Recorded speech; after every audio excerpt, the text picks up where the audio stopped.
তো বন্ধুরা 4 একের জন্য এই যে মশলা আছে 4 একের জন্য এটা 16 কড়াই দিতে লাগবে, 16 কড়াই অর্থাৎ 4 একের মশলা।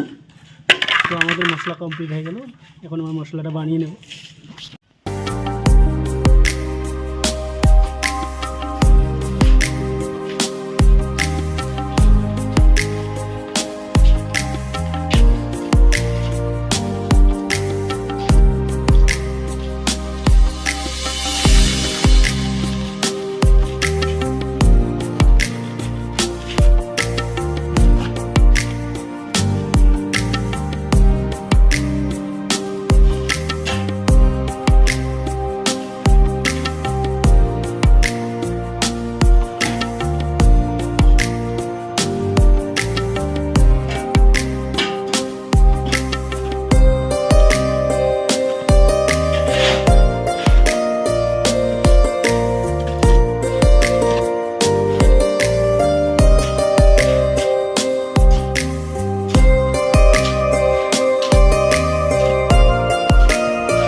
ওই যে বড় মাপটান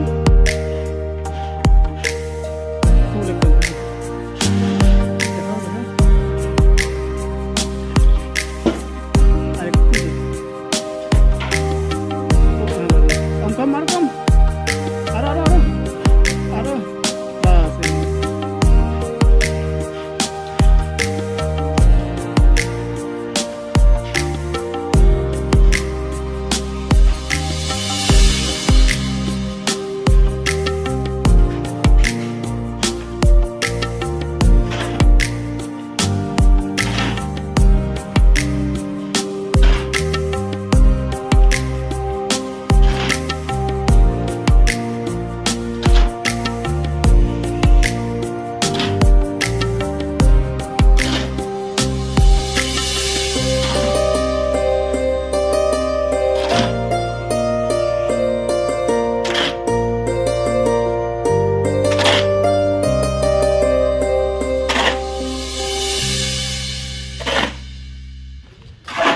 তো বন্ধুরা আমরা এই যে মশলাটা বানালাম তাই এখানে যে জলের পরিমাণ লাগলো সেটা হলো এই বালতিটা যে বালতিটা দিয়ে ঢাললাম সেটাতে কিন্তু আমাদের 12.5 লিটার মানে 12.5 লিটার থেকে 13 লিটার জল ধরে, তো 12.5 লিটার তেল ধরে।